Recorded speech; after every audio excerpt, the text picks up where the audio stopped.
누가복음 10장 38절로 42절, 누가복음 10장 38절로 42절 말씀입니다.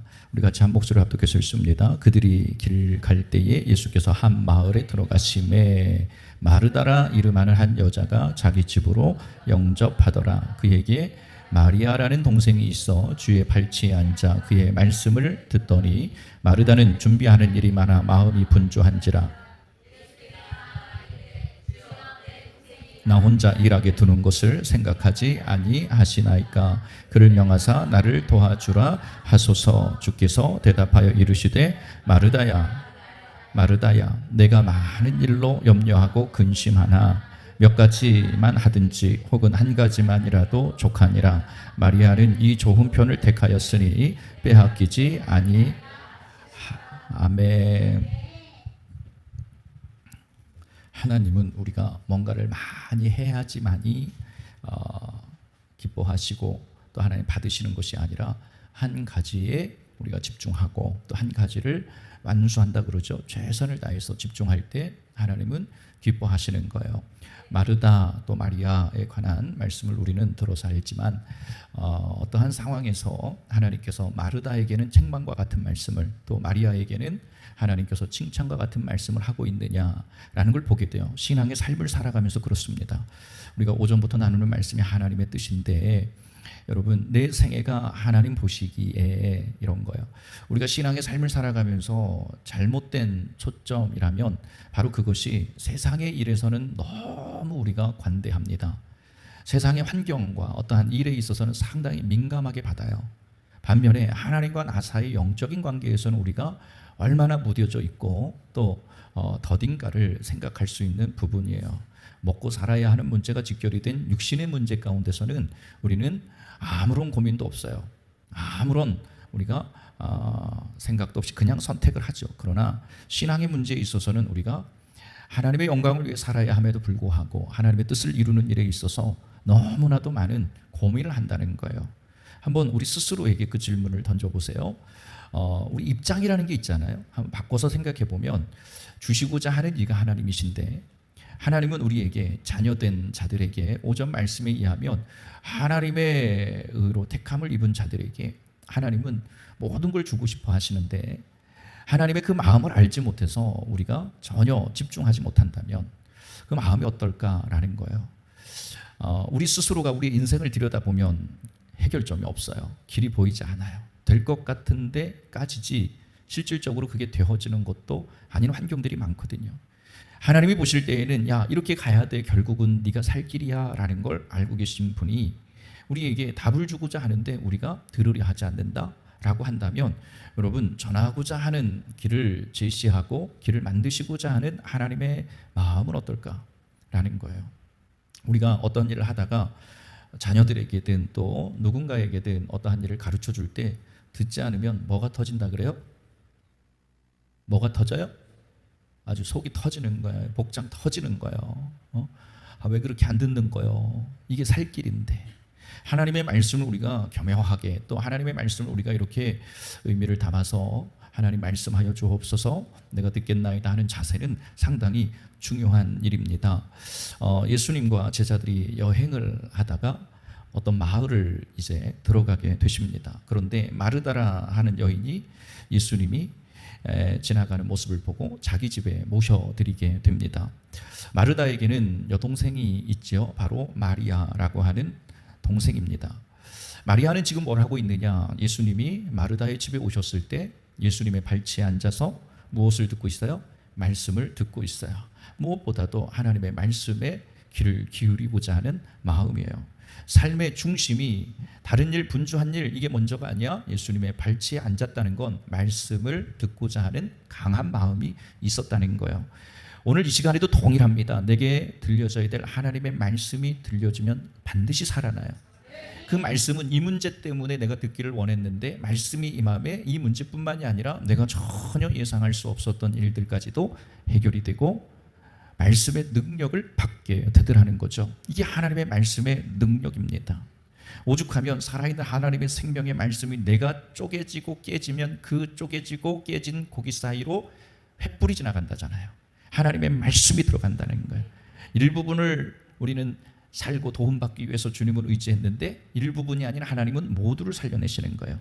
한 사람 한 사람의 배고픔의 문제를 보신 예수님은 모두를 살려내는 것이 목적이에요.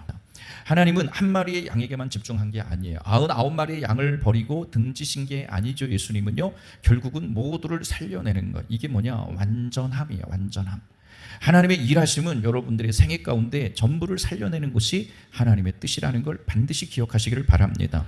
어디 안에서요? 말씀 안에서 살게 하신다는 거예요. 이처럼 마리아라고 하는 인물은 예수님이 자기 집에 오셨을 때에 다른 일에 관심이 없어요. 지금 뭐 하느냐면 발치에 앉아서 말씀 듣기를 사모하는 거예요. 그런데 마르다 언니는 뭐에 분주한 거예요? 보여지는 거예요. 육신적인 거예요. 예수님 마르다에게 하고자 하는 말씀이 있는 거예요. 마르다야, 다른 거 분주하지 마. 딱 한 가지야, 한 가지. 내가 너를 주목하고 있지 않느냐라고 그러면 주님만 알아보면 되는 거거든요. 마르다야, 마리아는 좋은 것을 선택했다. 그러나 반대로 너는 좋지 않은 것을 선택했다라고 말씀하시면서 강조하시는 게 있어요. 영생의 양식을 먹어야 된다라는 거예요. 영생의 양식이 뭘까요, 여러분? 영생의 양식이 뭐예요? 말씀이죠. 조금 더 풀이하자면 나를 성전 삼고 오신, 시작, 나를 성전 삼고 오신 그리스도예요.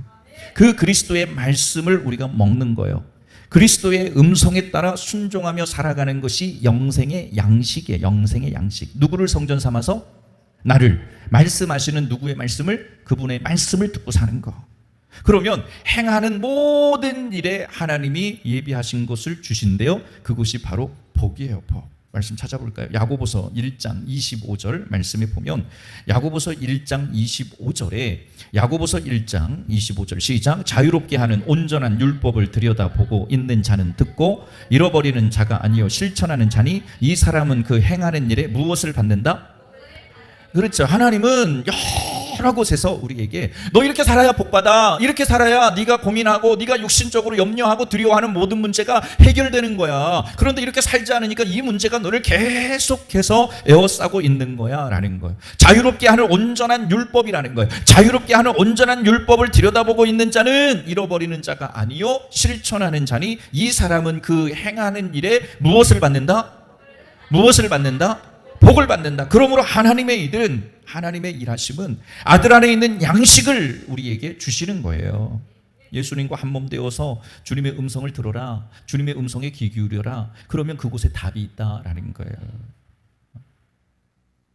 하나님의 뜻은 하나님의 일을 행하는 자에게 복을 주시는 거예요.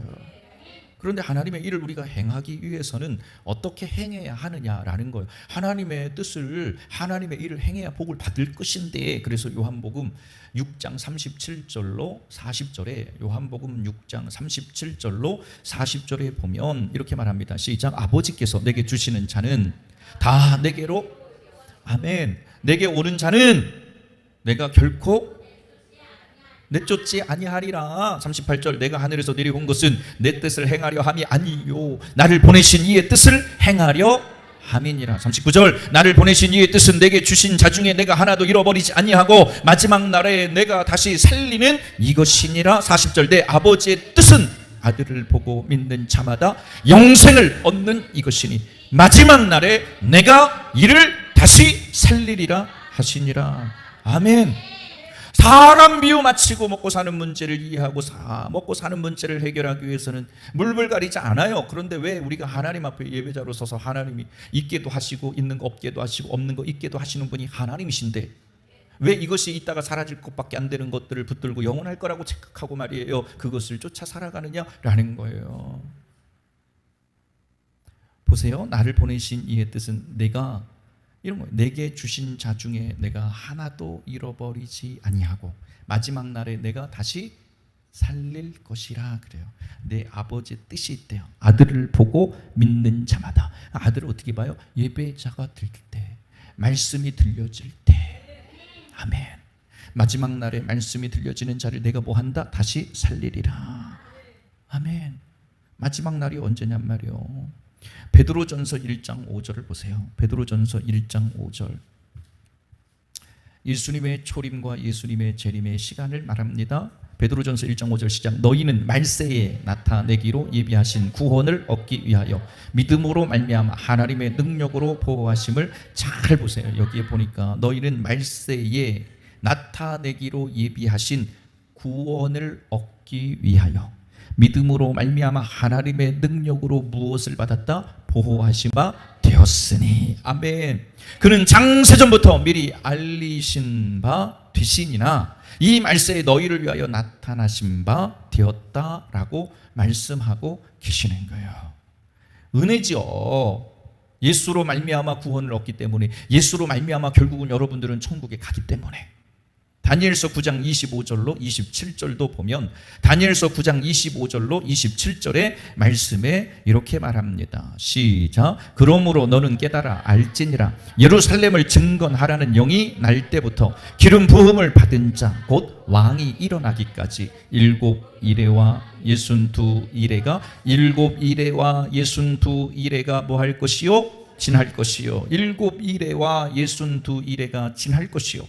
그 곤란한 동안에 성이 중건되어 광장과 거리가 세워질 것이며 62일의 후에 기름 부음을 받은 자가 끊어져 없어질 것이며 장차 한 왕의 백성이 와서 그 성읍과 성소를 무너뜨리려니와 그의 마지막은 홍수의 휩쓸림 같을 것이며 또 끝까지 뭐가 있으리니 전쟁이 지금 난리죠. 지금 막 트럼프도 마찬가지. 전 세계가 전쟁을 무슨 그냥 놀이로 생각해. 그냥 놀이 심심하면 하고자 하는 거. 전쟁이 있으리니 뭐 할 것이 작정되었느니라 황폐할 것이 작정되었느니라. 27절. 그가 장차 많은 사람들과 더불어 한 이레 동안의 언약을 굳게 맺고 그가 그 이레의 절반에 제사와 예물을 금지할 것이요 또 포악하여 가증한 것이 날개를 의지하여 설 것이며 또 이미 정한 종말까지 진노가 황폐하게 하는 자에게 쏟아지리라 하였느니라 하니라 라고 말합니다. 7이레와 60일회가 지나고 다시 한 일회가 시작되는 기간을 말하는 거예요. 그때가 마지막 때다 이런 얘기예요. 예수님은 약속하신 대로 마지막 날에 우리에게 성령으로 오셔서, 아멘. 그러면 그 성령으로 오시기 위해 예수님이 어디에 달리셨어요? 십자가에서 달리신 거예요. 그리고 장사되셨죠. 그리고 3일 만에 부활하셨죠. 성령으로 오시기에 십자가를 지셨고 장사되시고 다시 부활하세요. 그리고 승천하셨어요. 손으로 짓지 아니한 창조에 속하지 아니한 하늘의 성소에 들어가서 염소와 송아지의 피로 하지 아니하시고 친히 누구의 피로? 당신의 피로 우리의 모든 죄를 속죄하신 거예요. 속죄 완성을 이루신 이가 누구다? 예수. 왜요? 이유가 뭐라고요? 우리에게 성령으로 오시려고, 하나님의 뜻을 이루시려고, 자기를 바라는 사람들에게 하나님이 나타나시는 거예요. 히브리서 9장 28절 시작. 이와 같이 그리스도도 많은 사람의 죄를 담당하시려고 단번에 들이신 바 되셨고 구원에 이르게 하기 위하여 죄와 상관없이 자기를 바라는 자들에게 몇 번째요? 2번째 나타나셨느니라. 때문에 여러분, 하나님의 뜻은 첫째 것을 폐하신다 그랬고 둘째 것을 세우려 하시는 일이라는 거예요. 둘째 것은 육신의 생각과 마음을 뭐하고? 제거. 교회를 다니면 뭐예요? 말씀을 들으면 뭐예요? 교회를 50년, 60년, 70년, 80년 다녔다 한들 뭐 하냐고요? 육신의 생각과 마음이 아직도 첫 번째 마음에 육신에 미친 마음이 나를 감싸고 있는데 예수님이 오신 이유와는 전혀 상관이 없는 거, 이 마음을 가지고 살아가니까. 예수님이 오셨어요. 왜요? 성령으로 우리 안에 오시려고. 이게 누구의 뜻이에요? 이것이 아버지의 뜻이고 아버지의 뜻이 이루어지기 위해 예수님이 십자가에 달리셨고 십자가에서 고초당하시다 죽으셨고 장사되셨고 그리고 다시 3일 만에 부활하셨고 그것으로 끝나지 않고 승천하신 이유는 우리 안에 누구를 보내시려고? 성령이 오시면 어떤 일을 하시는 거예요? 육신의 생각과 마음이 부패되고 병들고 전도서 9장에 말씀하고 있는 미친 마음이 제거가 되어야 되는데 아직도 우리는 교회를 다니는데도 육신의 마음이 가득 차서 육신의 소욕을 쫓아 무엇을 먹을까 입을까 마실까 이걸 쫓아 살아간다면 그분의 죽으심이, 하나님의 계획하심이 얼마나 헛된 것이 되겠느냐. 육신의 마음으로 살면 죽어. 육신의 마음으로 살면 안 돼 하는 아버지의 마음이 그 마음과 뜻을 내 안에 이루시려고 죄 없으신 아들 예수 그리스도를 이 땅에 보내셔서 모진 고통과 조롱을 받게 하시고 물과 피를 다 쏟아내시며 장렬한 환경에서 죽음을 맞이하게 하시고, 여러분, 그런데도 아직도 육신의 생각과 마음을 끝까지 고집하고 욕심부리고 살려고 한다면, 하나님의 생명으로 거듭 태어나야 돼, 그래야 완성이야 라는데 끝까지 우리는 성전 되어짐을 거부하고 예수님과 한 몸 되어짐을 아주 부인하고 살아간다면, 데살로니가전서 5장 10절의 말씀에 보면 하나님의 뜻을 우리가 저버리면 안 돼요. 시작. 예수께서 우리를 위하여 뭐하사, 누구를 위해서? 나를 위해서 죽으신 거예요. 예수님이. 여러분이 죽어야 되는데 나를 위하여 죽으사 우리로 하여금 깨어있든지 자든지 자기와 함께, 왜? 그분과 함께 사는 것이 영생 복락이요, 그분과 함께 사는 것이 최고의 복이기 때문에 믿으시면 아멘. 둘째 것을 세우는 것이 하나님의 뜻이에요, 이 말이에요. 그러나 거짓 선지자들을 많이 보게 돼요. 하나님의 뜻을 몰라요.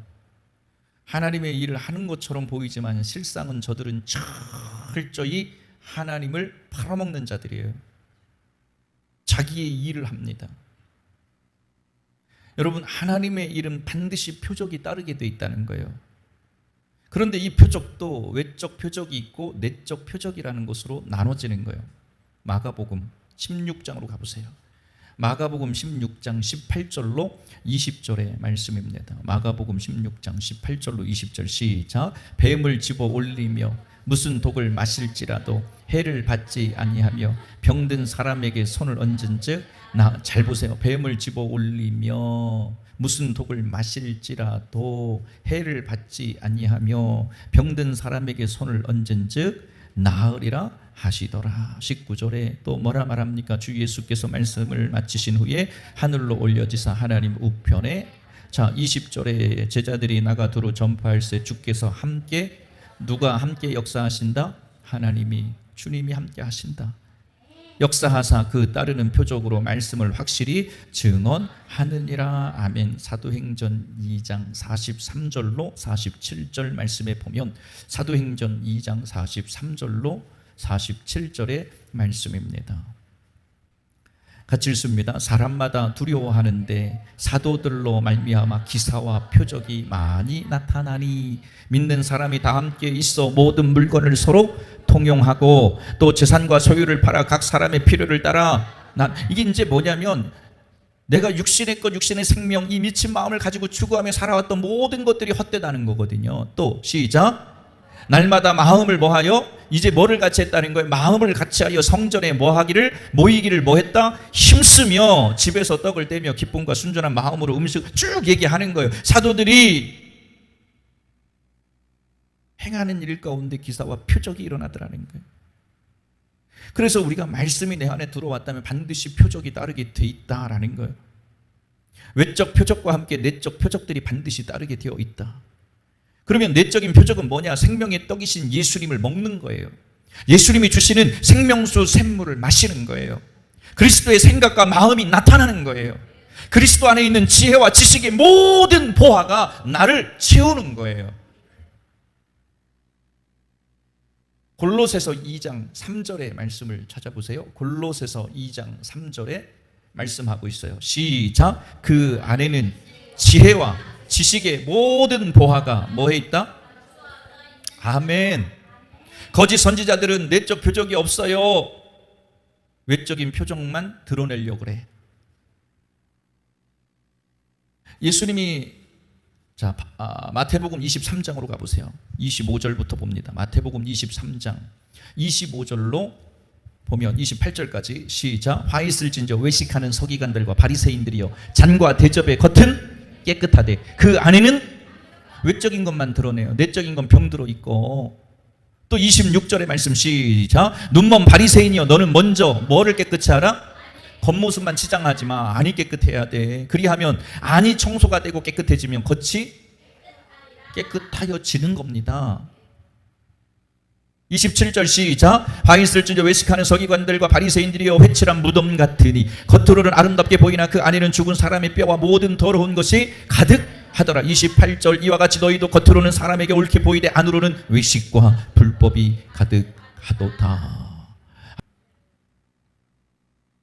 예수님께서 마태복음 13장에 이런 비유를 말씀하셨어요. 마태복음 13장으로 가보세요. 36절로 40절의 말씀에 보면 마태복음 13장 36절로 40절 시작. 이에 예수께서 무리를 떠나사 집에 들어가시니 제자들이 나와 이르되 밭의 가라지 비유를 우리에게 설명하여 주소서. 대답하여 이르시되 좋은 씨를 뿌리는 이는 인자요 밭은 세상이요 좋은 씨는 천국의 아들들이요 가라지는 악한 자의 아들이요 가라지를 뿌린 원수는 마귀요 추수때는 세상 끝이요 추수꾼은 천사들이니 그런즉 가라지를 거두어 불에 사르는 것 같이 세상 끝에도 그러하리라.